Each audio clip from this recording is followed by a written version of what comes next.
Don't get me wrong, the world is a very, very strange place. We've been here for quite a long time now, and there's lots of things that have happened which can't be explained.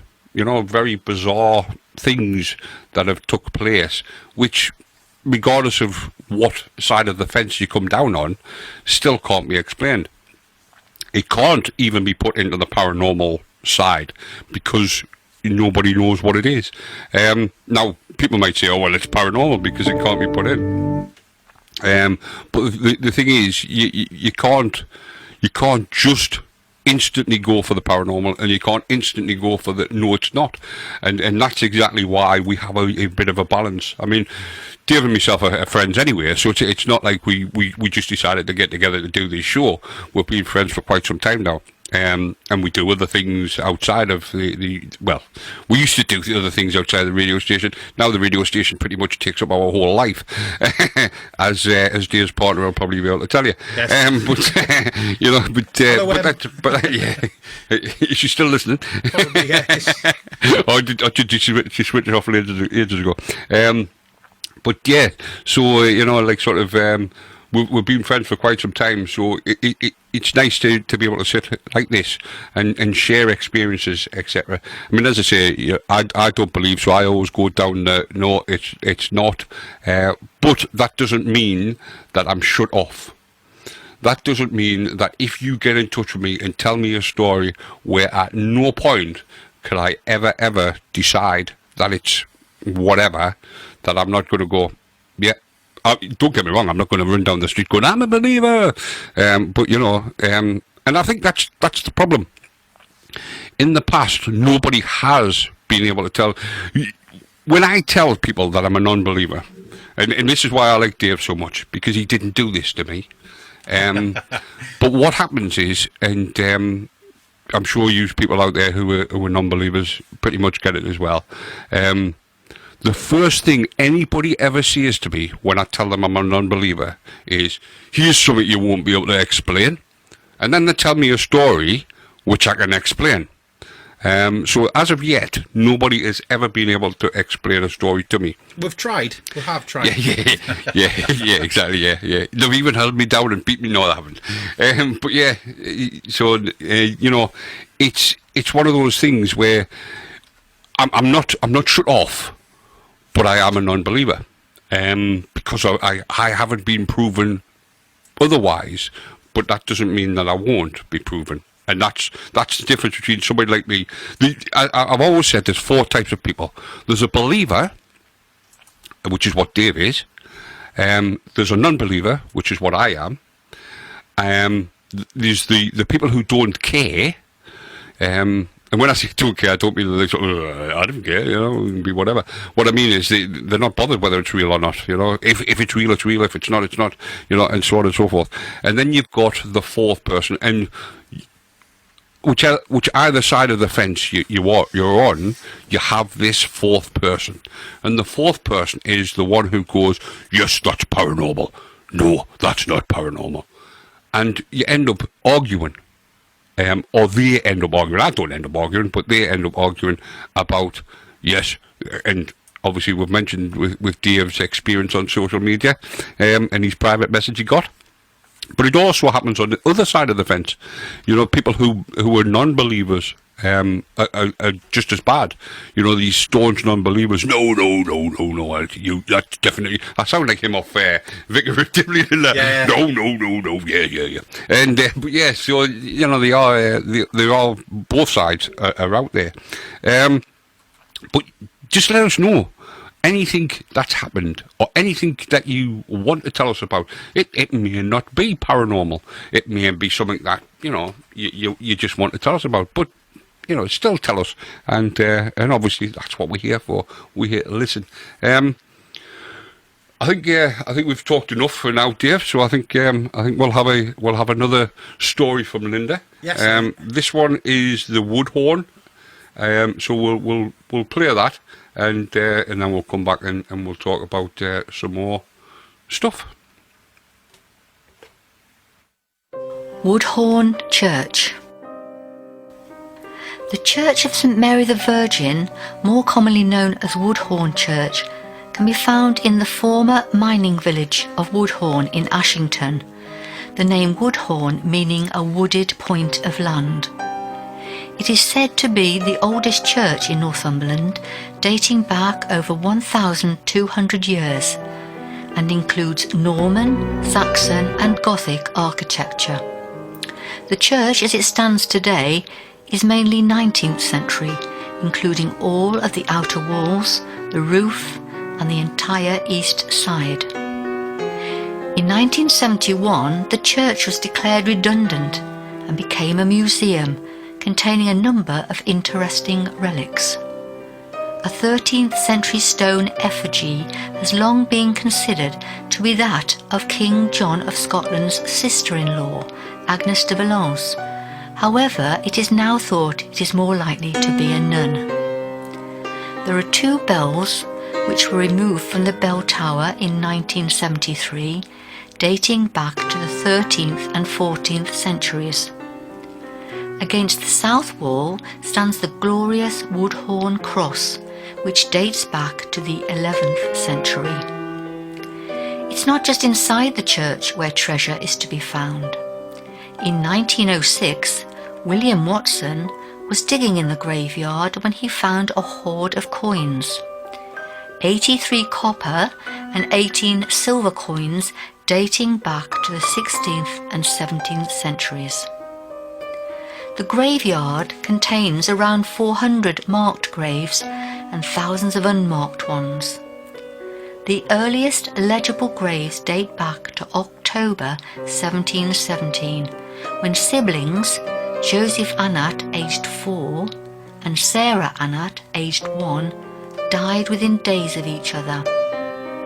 There are also the graves of miners killed in accidents while working in the local mines, seafarers who met their end in the nearby North Sea, and soldiers who lost their lives in First World War. One brave soldier who died in the First World War was Tom Chalkley, and he has haunted the graveyard ever since.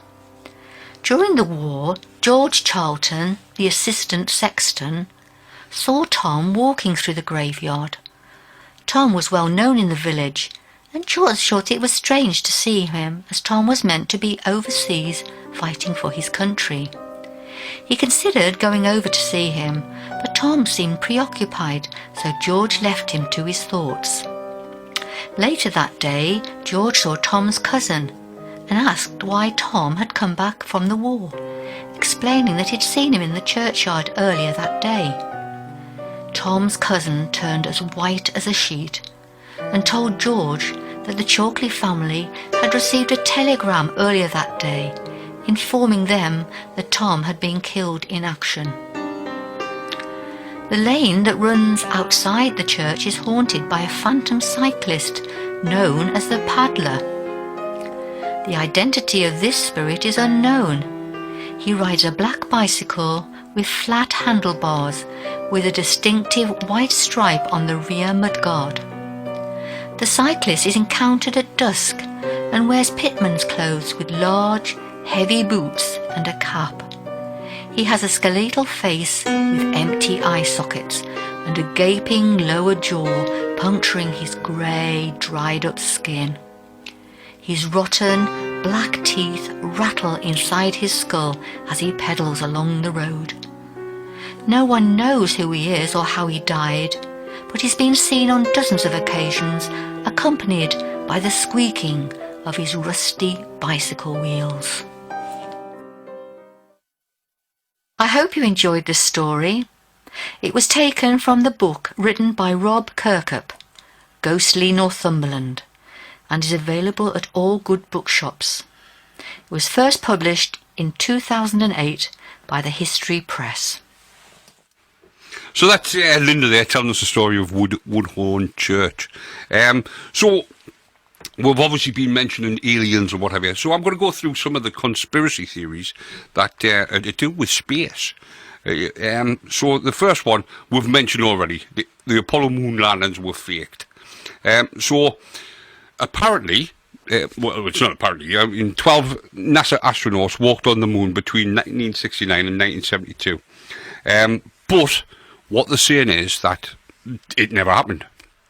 And the reason why they debunk it, or the reason why they say this never happened, is because there's no stars in the sky when the moonwalkers are walking about on the photos and what have you.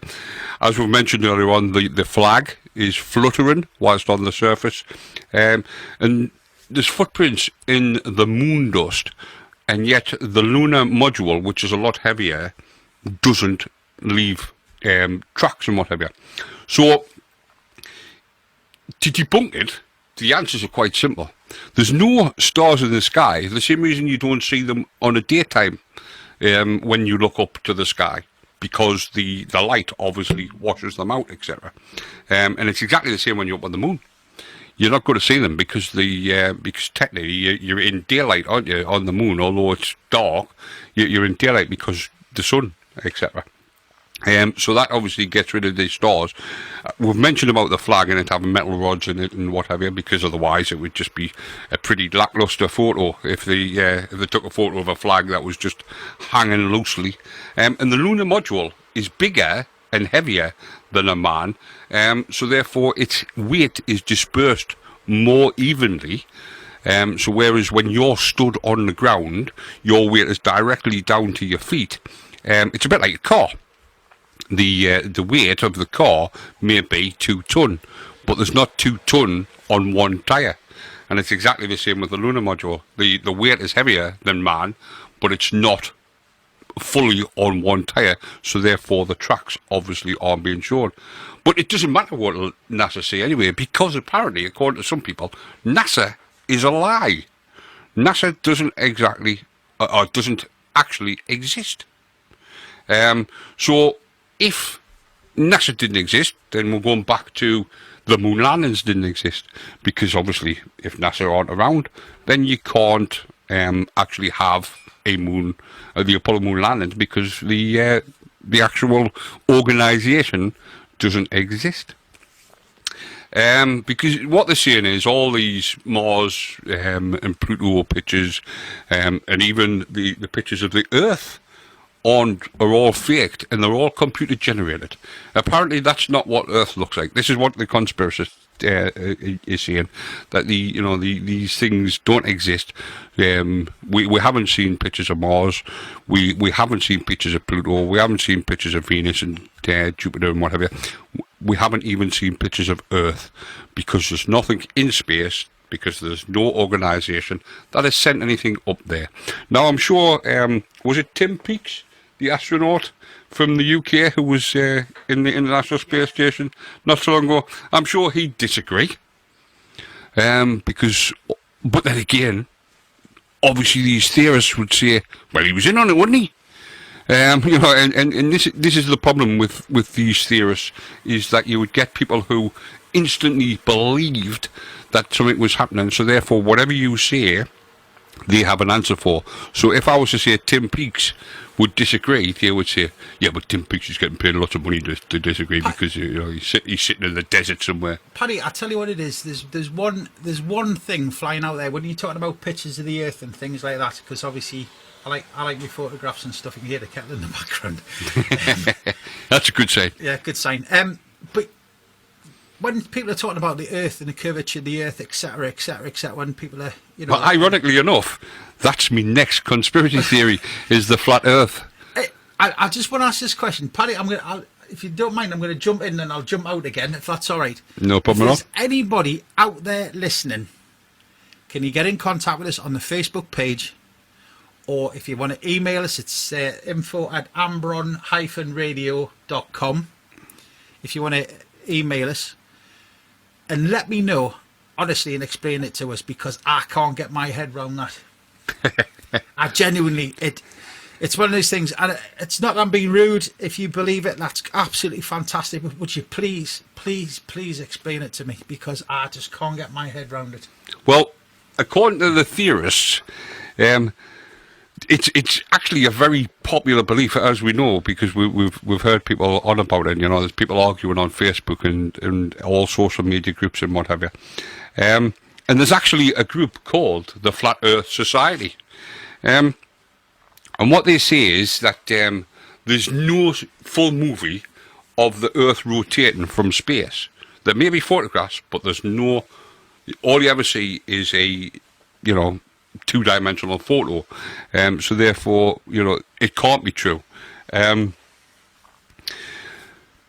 that even the videos from the ISS, which orbit our planet 16 times per day, every time it takes a photo or shows a live video, it's only a two-dimensional photo. So therefore, it cannot be true. And apparently, one of the other things they say is the horizon is always eye level.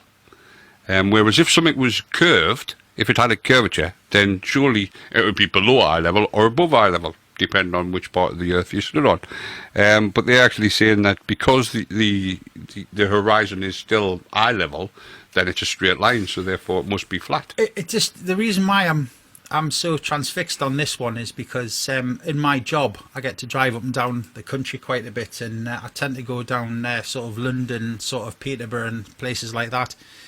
And when I'm driving down the old A1, for anybody that's outside of the United Kingdom, I do sincerely apologise, but like I say, I'm referring to something. As you're driving down the old A1, the amount of signs on the road where somebody's graffitied on the side of bridges saying that the Earth is flat. It's in white writing, and it just kind of, I don't know. Yeah. Well, there's just no answer to it, is there?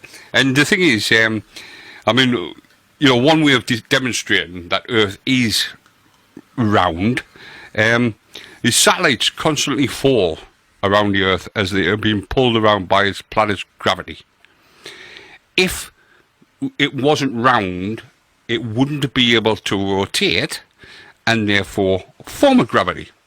So therefore, we would all be floating off into space because we wouldn't have nothing to hold us on. If you've ever been diving or just swimming, you float unless you have some sort of weight.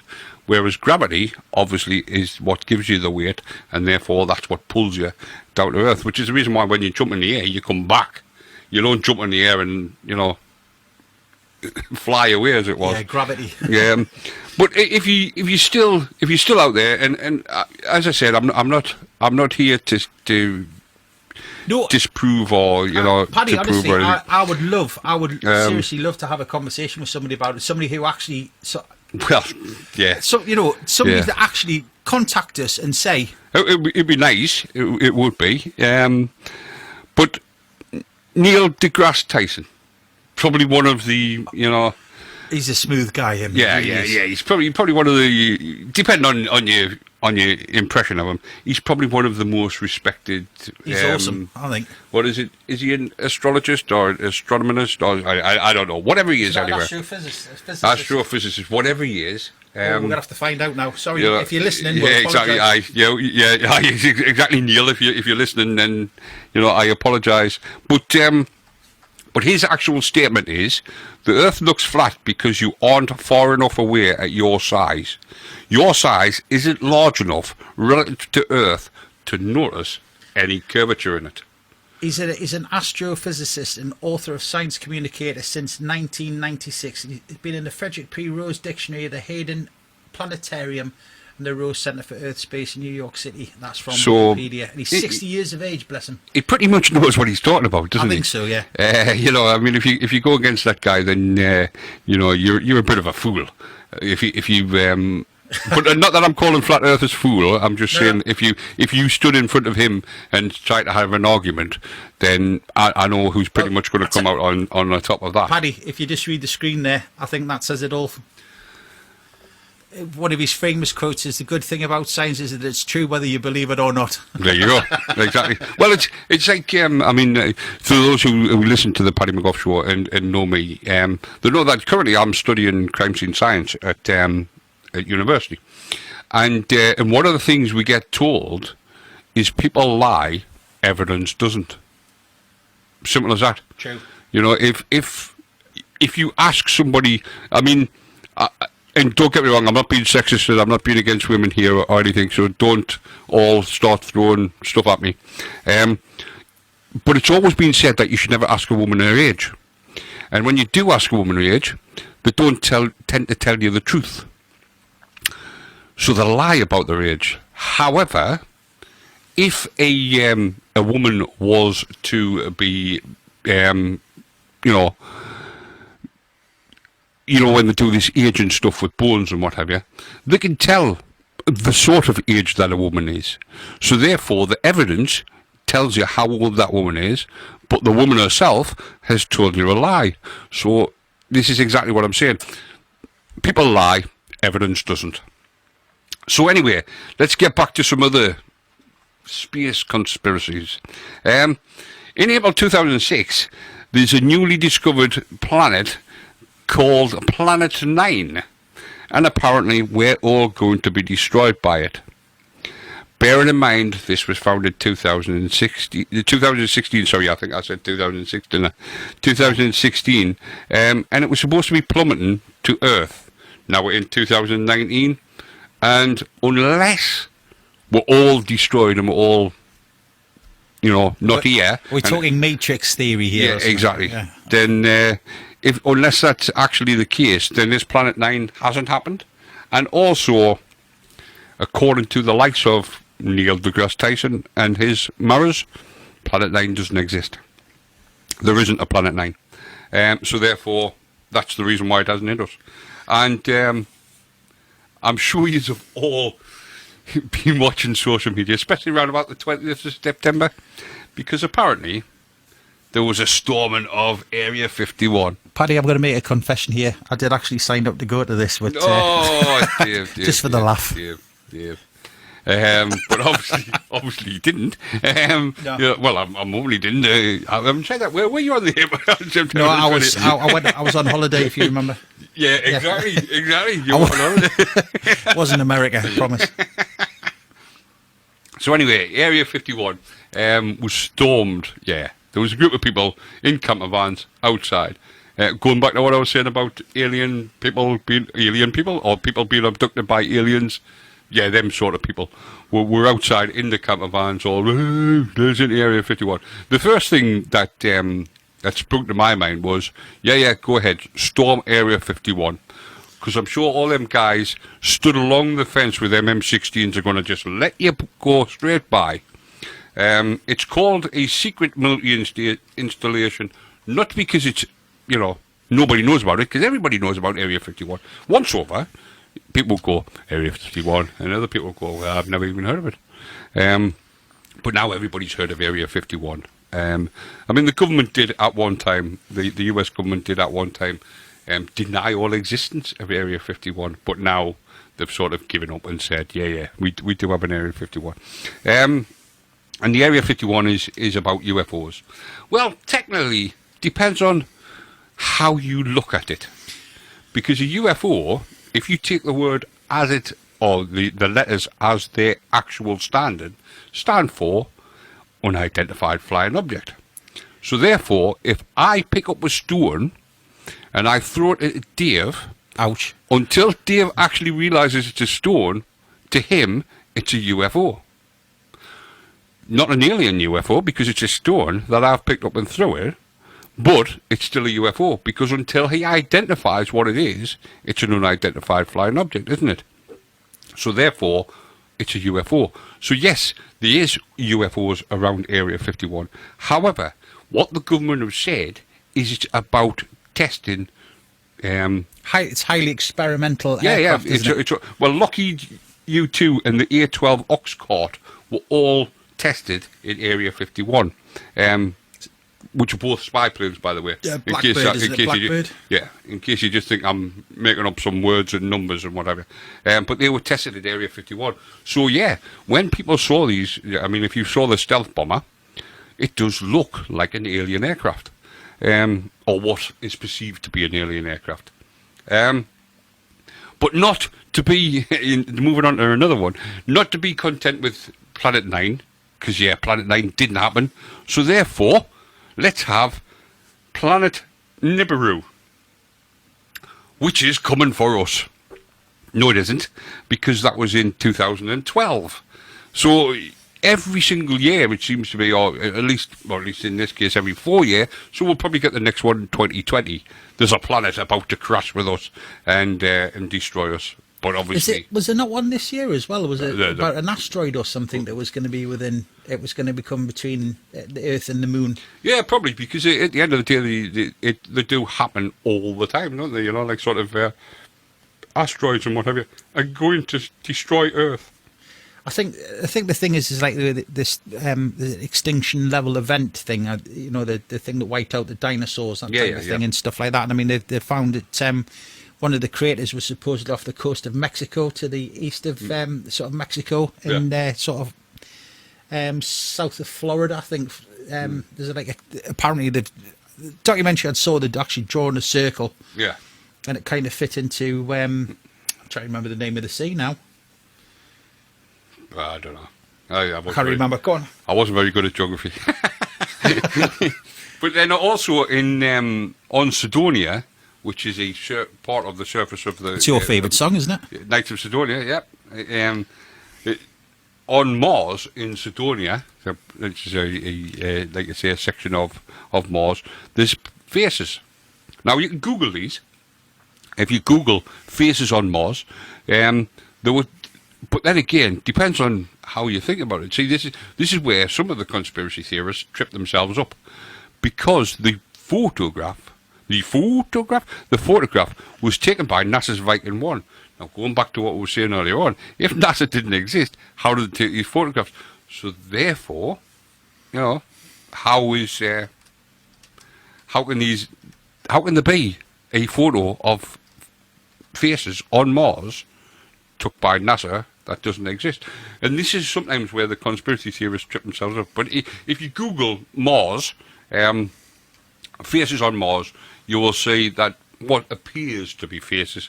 But we're going back to the pareidolia, where people are seeing faces in things. You look at the moon, there's a face in the moon. There's not a face in the moon. You know, it is literally just the way the creators and the what have you are. But pareidolia, which is what we do with the first thing we do with our mind, you know, when we see something, is looking for an image of a face. Or a pattern. Or a pattern, yeah, exactly. Some sort of pattern. And apparently, the moon Lapidus is an alien Death Star. Oh, this is my favourite subject. So, yeah, I'm a bit of a Star Wars fan. So if you're a massive Star Wars fan, then apparently you need to go and visit Lapidus, or Lapidus, the moon of Saturn, because it's a Death Star. So it's been sitting there for all this time, done nothing. So I don't know what. As Christine says, this pareidolia is the same with clouds. Actually, just jumping on that, if you don't mind, jumping on that one very, very quickly. Yes, I do mind.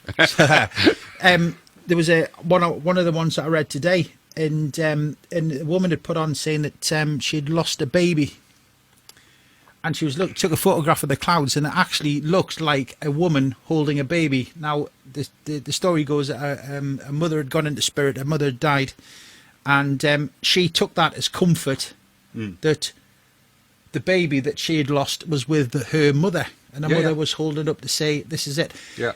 And do you know what it is? It's absolutely, if that's kind of gives you the comfort, then I'm all for that. If that kind of sets your mind at rest and stuff. Absolutely. You know what I mean? And it was there was people, again, we're talking about social media before, there was people making comments about it which I thought were really unfair. And I kind of, it was one of those moments where you like sort of put the phone down, basically. Yeah. Oh, yeah. Because I was getting quite annoyed with it. But if that gave that woman that little bit of sort of, a bit of comfort. And I think sometimes that's you know, it's needed. Not taking anything away from people who believe in spirits and this, that, and that. But sometimes I think you see things because of that. I think you do see things that would bring you comfort. You know, if you lose a loved one, such as this woman who lost her child, she saw in the cloud her mother or what she believed to be her mother, holding her dead child. Yeah. To say, child's all right with me, crack on. And that's in her mind. That's what she did. And sometimes you hear people saying, my mother's just passed, but she came to see me last night. Now, as I said, I'm not going to sit here and I'm not going to say no, she didn't. But if she didn't, and your mind just decided to make that a figment of your imagination, shall we say, and you saw your mother, then fair enough. If that brings you comfort, because I'm sure I don't speak alone, because we have all lost people that we love. Absolutely. I mean, I've lost both my parents, and devastating thing to happen. I lost my father when I was 9. He was probably the first person that in my life that I remember actually dying, and it was absolutely devastating. And there's not a day go by. I mean, I'm 52, as I've mentioned earlier on, and my father died when I was 9. And there's not a day from between then and now that I haven't given him a thought. My mother died when I was, I can't remember how old I was when my mother. That sounds really ignorant, but it's not. It's just she died in 96, but I can't remember how old I was in 96. Whatever I was in 96, 19. Was it 19? I don't know. I was born in 67. 96. Does that make me 19 or? 19, yeah. Yeah, so I was 19 when my mother died. So 10 years between me mother and my father. So for 10 years I was brought up by my mother. I was just going to step in with it again, with the sort of spiritual thing. Obviously, there's no death from those we love, and I think as long as you've got them in your memory, and as long as you sort of, you send that thought out to them, is the thought process behind it. Absolutely. Then they're never more than a thought away, which I think it's a great deal of comfort to a lot of people. Exactly, and as I say, there's not a day goes by when I don't think of the pair of them, and sometimes, I mean, it sounds weird, but there's sometimes when I think of things that have happened that when I wish that they were here because they would know the answer, but then the answer appears. So is that being communicated to you? Well, exactly, and that's the thing. Is it being communicated to me, or is it just the fact of the answers happened, and it's coincidental? And that's where we sort of have the line, as it was, is where do we cross? Where do we go from coincidental to paranormal? And that's exactly what it is. Dave's about to read something that Christine. I'm saying, David. Hopefully, Christine allows us to do this. I hope you don't mind, Christine. I'm saying Christine. I've known Christine for quite some time, and I know she lost her husband. I know she was absolutely, and please, thank you, Christine. She said no problems. You're a wonderful person. I'll buy you a cup of coffee next time I see you. And she's saying about comfort. He doesn't even buy me one. I see him all the time. Yay. When she's talking about comfort and things like that. Now, Christine sadly lost her husband, and she went to see a medium. And we're not going to mention any names, but and the medium told her that stuff that nobody knew, and that gave her a great deal of comfort. And I knew she did find that very helpful. I think it's probably the best way to put it. I'm sure she'll correct me if I'm wrong, but that helped her out through her times. And I think it's like anything else. Whenever you lose a loved one, especially when you've been with them for a number of years, it's a massive shock to the system. I think losing a parent's a different type. I lost my grand. Yeah, absolutely. It's all. It's a horrible thing. I was divorced in 2009, and again 10 years ago, and I live in the house that I lived in with my wife and my 2 children, and I still to this day think they're going, somebody's going to walk through the door at a certain time, or somebody's going to come down the stairs and what have you. Obviously I'm used to the fact that it's not going to happen, but there's still times when I'm sitting watching something and I'm thinking, like on a night time I'll be sitting watching the TV and I'll turn the TV down because I think they're in bed. And then I'll think, and so absolutely. I fully get this whole, it's all about comfort. Whatever you find comfort in. If it's listening to a medium and they tell you something which, they couldn't possibly know elsewhere. I mean, obviously, the question I would then ask is, how did they know? This, that, and the other. But yeah, any way you find comfort, that's what it's all about. Yeah, Christine's just saying there in the chat room, she's saying that she feels the same, and she still looks out for her husband. Absolutely, yeah, and, absolutely. You do understand that, and like I say, there's nothing that can replace it. Nobody can actually sit in front of you and say, this is going to make you feel better, because you go through the range of emotions. There's anger, there's the loss. And I mean, they've even done research, haven't they? The physical heartache from losing somebody. I mean, there has been people died, and they've said it's been dying of a broken heart. Catherine Cook's husband died a couple of days after her, and it was said because he died of a broken heart. The amount of stories that I've heard with stuff like that, where you've had sort of like a couple married for years and years and years, and then sort of one of the partners dies, one of the partners passes away, and then it's like within a matter of days. Yeah. And it makes you think. There's definitely something there. There's definitely something more to it. Yeah, and I mean, is love physical as well as mental? Obviously, a love is an emotion, but is it a physical thing? Is that why? I mean, I had a dog, and I'm sure all you dog lovers out there, I'll agree with me. And sadly, he passed away a couple of years ago. He was awesome. He was. And I actually felt physical pain in my heart when he passed. Pain that I'd never ever felt before. I don't know if it, and this sounds horrible because of the fact that I've just told you that I lost my parents, but I didn't feel this physical pain with my parents. So I don't know if it was the fact of because I was so young when they both went, that I hadn't developed properly. But the very next person, animal, whatever you want to call it, that I lost was my dog. And I actually felt physical pain in my heart on the loss of the dog. And I don't care what anybody says, they're part of your family. I mean, I've got a Jack Russell now, and he's absolutely, he's I love him as much as I love my children.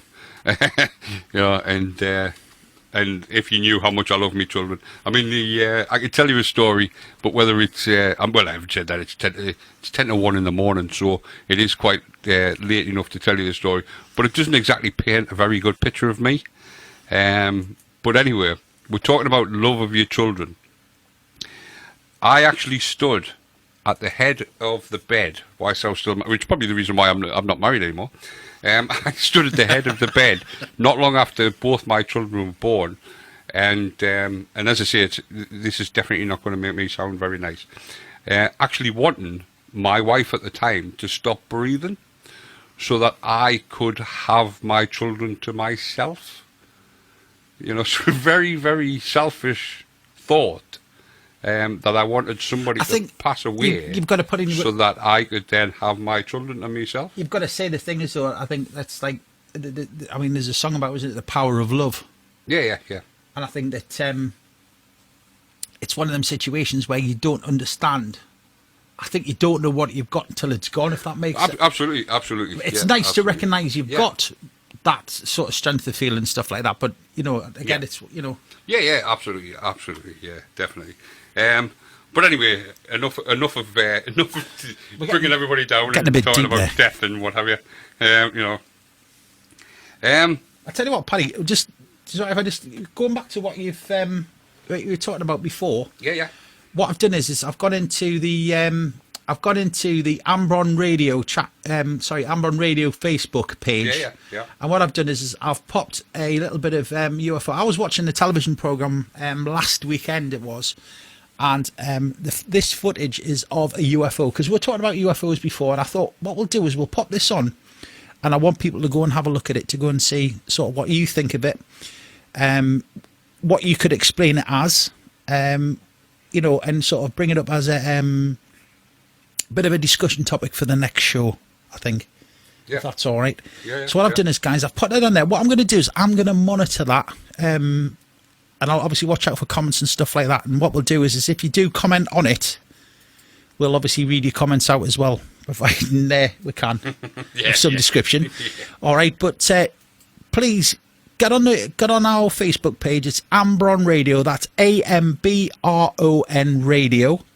Get yourself on there, like the page, and then have a look at it and see what you think of this footage. Because I think this footage, personally, is some of the best footage I've ever seen. Yeah, I mean, I hadn't seen it before, because I don't watch them sort of stuff. It's not that I don't watch them because I just don't watch them. I've just got no interest. When I watch TV, I like to lose myself into the TV. So that's the reason why I like the likes of Star Trek, Red Dwarf, that sort of stuff, because I like to lose myself into TV. Don't get me wrong. Massive fan of true crime. If fan's the right word to use, it's not like I'm sitting on the sidelines with me cheerleader uniform on, jumping up and down and waving my pom-poms and let's kill some more. That's maybe fan is probably the wrong word, but I'm definitely an enthusiast of true crime. So them tends to be the type of stuff that I watch. So I don't tend to watch this sort of stuff, but Dave has showed me the clip, and yeah, it. I think it's a wonderful bit. It's very, very interesting. Now, my mind instantly went to a couple of things. Hold on, don't say them though, Paddy. Because I'm not going to. Save it for the show. A couple of things that I thought it could be, because as I said, my mind instantly goes for this is something else. And that's exactly what my mind did. But was I right? Was I wrong? Let's find out. It's going to be interesting to see if we can get like a load of different opinions and things on it as well. So if you kind of you get 5 minutes, go across and have a look at it on the Ambron Radio page on Facebook, and leave a comment. Say hello, even. Let us know you're out there. Yeah. It's nice. It's nice when people get in touch. I mean, there's currently 1,200 of you listening to this show, which is great. But there's only one other person in the chat room, and nobody's rang us. So either we're very, very interesting, and you just like to hear us waffling, or it's a strange scientific experiment. Yeah, exactly. or Planet 9 has already hit, and we're all dead, and therefore it doesn't really matter. But anyway, so this, I think we've killed off space. I think we need to move on to other things. So one of the biggest conspiracy theorists, or theories, should I say, is 9/11. Everybody knows what happened on September the 11th, 2001. Very, very devastating. Devastated the whole world. It happened in one area, in a little, well, not a little city, but it happened in a city across the pond, and it devastated and pretty much has changed the way humans act since then. Sadly, to the detriment of some humans, the way they treat others. But it's definitely changed the face of human existence since that date. But it was all planned, because apparently there's conspiracy theories about it. And it depends on what you believe. But one of the theories is the collapse of the building was not solely caused by the plane attacks, but also by explosives that were installed in the towers. The official report in the tragedy cites flaming debris from the burning skyscraper crashing into the 47th floor of Tower 7, sparking fires on several floors. The heat generated brought the tower down, including the National Institute of Standards and Technology, making it the first steel scraper in the world to collapse because of fire. So that's the official Paddy, line. I've got to be honest with you there. I mean, conspiracy theories and all that jokes aside and stuff like that, the World Trade Center building number 7, when I I was on holiday at the time and I watched this. I actually You weren't in New York. No, I wasn't. It seems to be. If I go away- is it something? Everything sort of seems to happen on the time you go away on holiday. If I go away on holiday, guys, just please wait. No, seriously, I was actually. Aye, make sure you check where he's going. Yeah, I was actually on holiday. I was actually in St Lucia at the time, and I watched it live on the television, same timeline. The unfortunate thing for me was when I was there was a lady who was actually staying in the hotel who'd been married the day before, who worked at Morgan Stanley, Dean Witter. Right. And obviously she was watching her work colleagues, panicking, etc. Is the only way I could describe it. And the heart-wrenching cries that this woman let out was absolutely unbelievable. And it's ingrained on the back of my head. It's one of them situations, where you were when JFK was killed. Born. Yeah, not born, yeah. But, you hear people talking about where when Freddie died, Elvis, etc., etc. You hear that. But the one thing for me that sticks out in my mind was, as I was sitting in this glorious, beautiful place, red hot day, watching this massive television, one of the guys sitting with us, when the building started to come down, there was just 5 or 6 guys, that all the sort of women were down by the beach or down by the pool or whatever, and all the blokes were sat around there. And one of the guys was a structural engineer. Right. Who was sat there.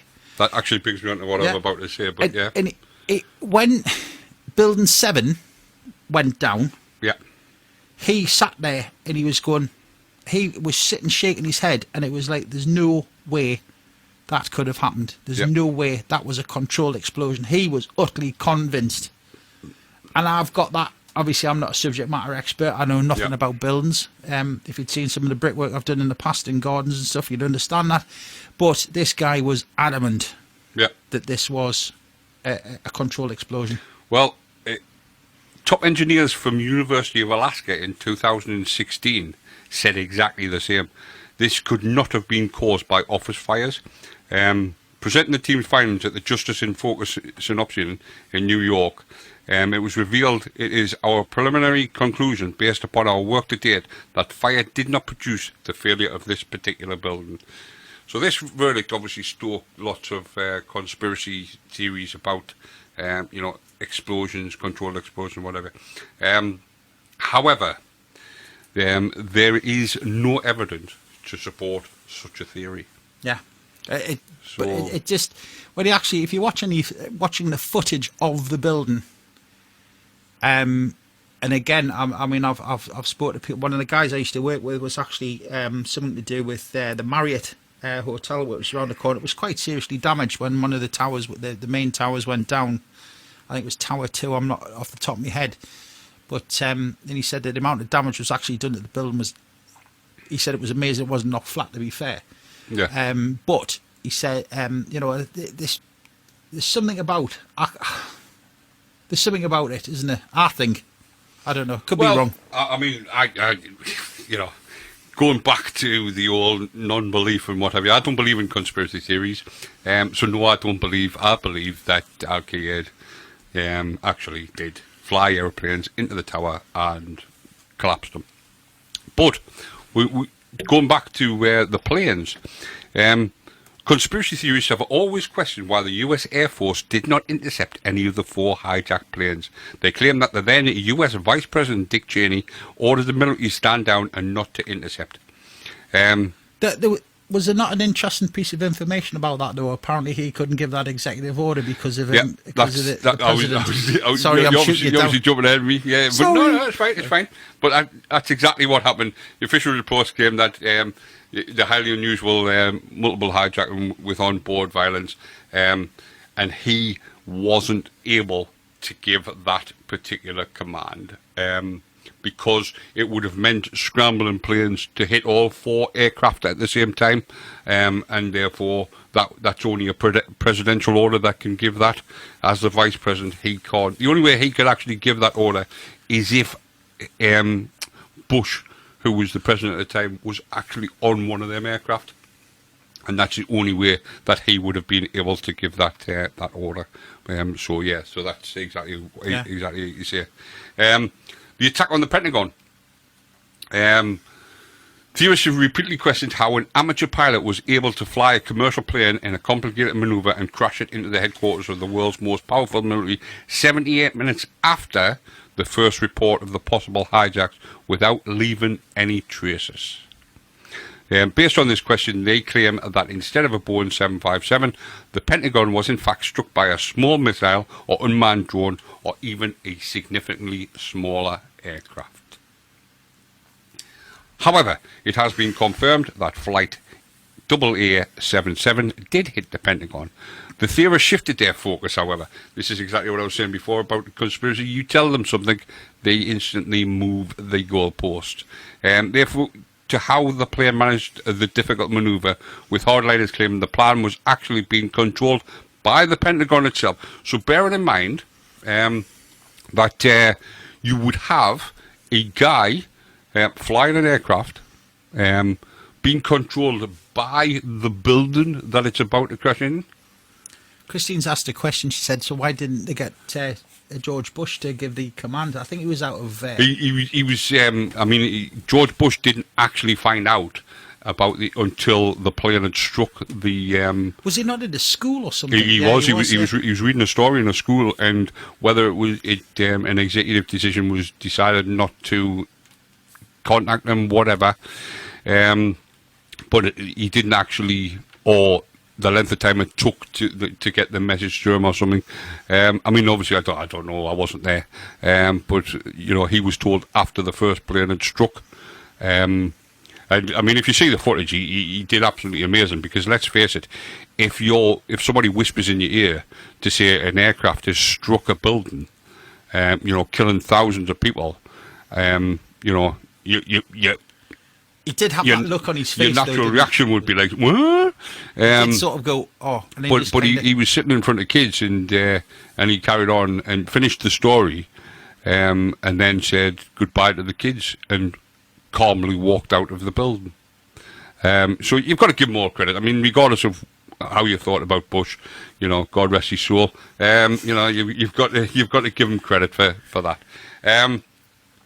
So as I say, obviously the video footage did show much wreckage at the Pentagon. There is a good deal of video and still photography from the aftermath, which shows an actual plane, even though they say that there's... Do you know, I've never seen that footage. I've never seen that picture. Oh, really? No. Right. I've never seen it. Right, so does that mean you come down on the fence of the conspiracy theorists? No, I'm not, but the thing is you'd imagine if an aeroplane hit the building, and I'm saying if, right? It sounds as if I've joined the conspiracy theory. Yeah. Dave is one of them. No, I'm not. Get the holy water out. No. It's... I don't know. I've never seen that footage. I have seen... I'm a bit of I love the Discovery channels and stuff like that. And I have sort of seen a number of documentaries. Obviously, they do the... We've just had the annual repeat, obviously, with it being the... anniversary. Yeah. And I know I've also listened to sort of various podcasts and things like that where they've discussed it through. And it's got to be said, it's kind of, there's a lot of evidence to say that there wasn't. Now, I know that's obviously the message that these guys want you to hear, and I get that. I'm not, I'm trying to be open-minded and scientific about it as possible. But I haven't actually physically seen a picture of somebody going, there's part of an aeroplane. Yeah. This is the wreckage that was taken away from it. Yeah. Oh, I fully get, and I fully appreciate exactly what you said. It's one of those things, isn't it, where if you actually, flip it on its head, we're talking about paranormal things and stuff like that. If you physically actually saw something, that would give you the evidence. Being evidential. Exactly what I said. Yeah. People lie, evidence doesn't. So if you've never seen it, you're just taking somebody's word that there was an aircraft in that. I mean, I have actually seen a photograph of a plane in the Pentagon, but that I'm going to come on to something later on, which sort of blows my explanation out of the water. Okay. So anyway, the fourth plane, United Airlines Flight 93, was actually a crash site.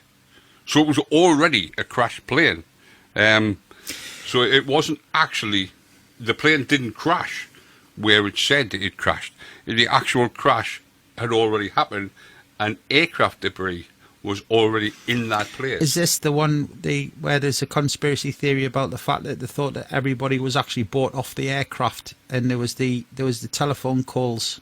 Well, there's that, but Yeah. there's also the claim that instead of it actually crashing, it was disintegrated by a missile. Right. Okay. So that's the reason why there is no United Flight 93. But this has been refuted by official photography that show the full wreckage and recording of the pilot's voice confirmed that there had been a passenger involved when hijackers had attempted to take over the aircraft. Because this is the one, obviously, where the... But they were on the telephone to their loved ones. yeah, then, weren't exactly. Yeah, exactly. And so, as I was saying before, I have seen a photograph. You're saying you haven't seen a photograph of the Pentagon. I have actually seen the photograph. However, this is what conspiracy theorists would say to me because of the fact that I've seen the photograph. The planes were all holograms. they? Oh, right. Okay. None of the planes actually existed. Now, among the most absurd claims made by conspiracy, including the planes were not real. They suggest that the planes that hit the Twin Towers and the Pentagon were missiles surrounded by holograms that were made to appear as planes.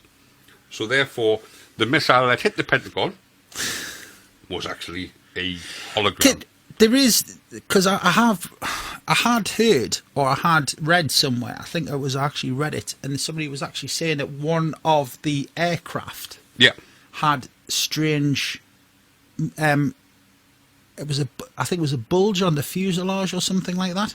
Yeah. So the fuselage was different to a standard normal aircraft, and that was, I believe, was the second aircraft that hit the tower, the second tower or first tower. I can't remember which tower it was, but anyway, they said that it wasn't a standard aircraft, and that they thought it might have been a remote control one. That's one of the theories that I'd actually seen. Yeah, absolutely. Well, I mean, the final theory is that it was an insurance scam. One theory revolves around New York property tycoon Larry Silverstein, who purchased the entire complex on a 9-year lease 6 months prior to the attacks. The deal was worth $124 million, or £96, but he is said to have walked away with $4.5 billion, or £3.2 billion, after taking out a huge insurance claim following the tragedy. Now, sorry, Paddy, just to interrupt Yeah, yeah. there. Is this not got anything to do with the one where there was supposedly the gold that was actually in? There was actually the gold in the. It was actually in the building. I think it was. Somebody had said there was loads of gold and stuff like that. Yeah. We've got a caller. Apparently, we've got a caller. So let's hear who it is. Hello. Hello. Hello. And who might this be? It's Christine. Hello, Christine. Hello. I Hello. thought I'd give you a ring. Yeah, you Instead of sick of switching typing. on here. Yeah, your fingers must be burning. You've been typing away like mad. Fantastic. Well done. No problem. So what are you going to tell us about? I'm not coming to tell you anything. I'm just coming to see if anybody out there wants to join with. Well, exactly. ring you I mean, and talk to you. there's plenty of people out there because currently we have like 1,100 people listening. But, I think they're all shy. Either that or they're all just come in from the night out on a Friday night. And they just want to listen to us guys waffling. It's either Well, the I'm phone. usually shy, but I've rang. No, I know, exactly, Christine, yeah. but honestly, it's. We'll send you a fiver in the post. Yeah. So you don't want- or buy carrier So come on, you guys out there, get ringing. Yes, definitely. That's Thank you very wonderful. much, Christine. No problem. Yeah, we'll send I'll the go fiver back by to carrier typing pigeon. now. All right, then. Right. Get some ice for your Okay. fingers. You're doing a Right, grand okay, job. Cheers. See you later. See you Cheers. later. Right, Bye. Right. Bye. So as Christine says, come on, guys, get your fingers working and get dialing them. I tell you what, them numbers. tell you what we'll do, Paddy. We'll give you because I mean we're just inside the last hour now. So what we're going to do is we'll give you the website. All right. So it's ambronradio.webradiosite.com. Okay. You can join us on Facebook. We've got the Facebook page open there. That's Ambron Radio. And the telephone number is 01207 795 005. If you want to text us, just even say hello. Just let us know that you're listening, where you are. We'll give you a shout. Okay. It's 60777. And you start your text off with 89MX4. All right, get in contact with us. And I feel a right twit. oh, bless you, Christine. Not Not at all. You wanted to to. twit is what I feel. We'll have you back on again, Christine. Don't worry. Next time we'll have you in the studio, I think. But never mind. You'll actually be part of the conversation next time. She's probably just going to shut her computer off now, but never mind. Exactly, But please, guys, come on, guys. We're friendly. We're not going to bite. Get in contact with us. So that's 9/11 there.